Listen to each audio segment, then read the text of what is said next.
Hi everyone! Welcome to our grammar series, Bunpo Workshop.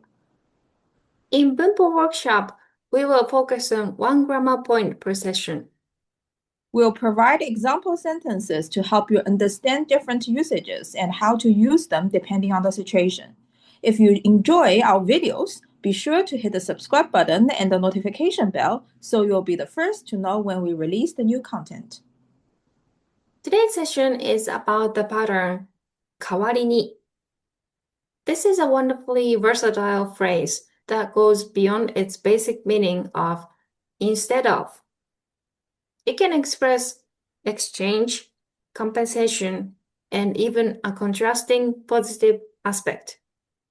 The core idea comes from the verb 変わる, to replace, to substitute, and the noun 変わり, a substitute.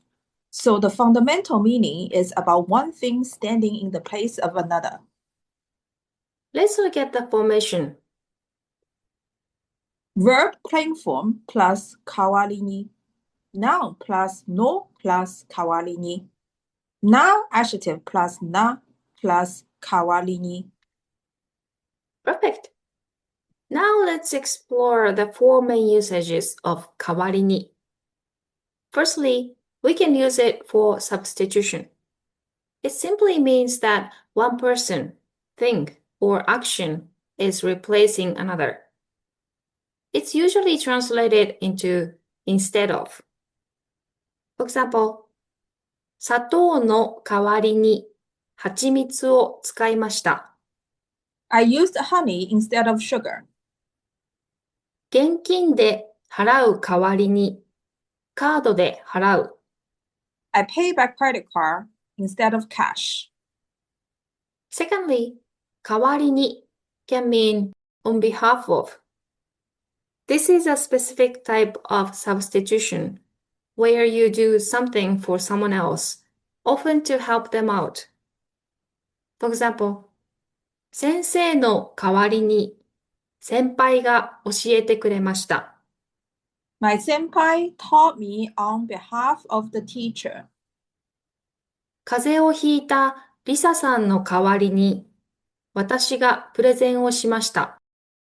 I gave the presentation on behalf of Lisa, who caught a cold.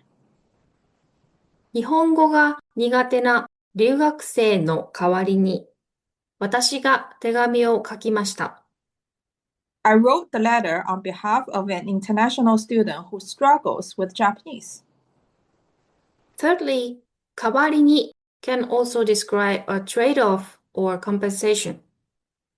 One thing is given or done, and in return, something else is received or happens. It often implies a balance or equal value. We can translate it into in exchange for. For example, 英語を教えてもらう代わりに日本語を教えてあげるよ。I'll teach you Japanese in exchange for you teaching me English. このアパートは駅から遠い代わりに家賃が安い。This apartment is far from the station, but in exchange, the rent is cheap. 彼はとても厳しい代わりによく面倒を見てくれる。He is very strict, but in return, he takes good care of us. Lastly, 代わりに is used to acknowledge one characteristic of something, and then present a contrasting, often positive characteristic that balances it out. It's like saying, while it is true that A, it is also true that B. We can translate 代わりに as but on the other hand. Let's see some examples. この車はスピードが出ない代わりにとても燃費がいい。This car doesn't go very fast, but on the other hand, it's very fuel efficient. You are stating a negative to highlight a positive trade-off. Next, 彼は少し不器用な代わりに、とても努力家だ。He's a little clumsy, but on the flip side, he is a very hard worker. この仕事は給料が安い代わりに、休みがたくさん取れる。This job has low pay, but in compensation, you can take a lot of time off. So to recap, 代わりに is your go-to pattern for simple substitution, meaning Instead of, acting on behalf.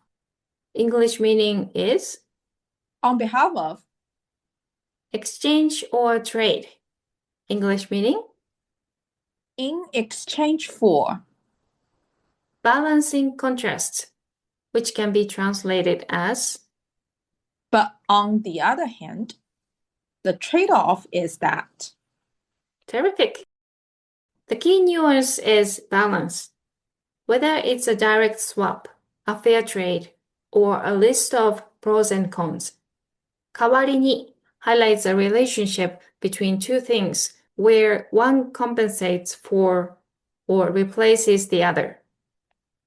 It's a pattern that adds depth and sophistication to your Japanese, allowing you to express complex relationships between ideas. We hope this session helps you master the many roles of kawarini. To see how the grammar is used in conversations, please check out our videos of 10-minute Japanese. See you all in our next session of Bunpo Workshop.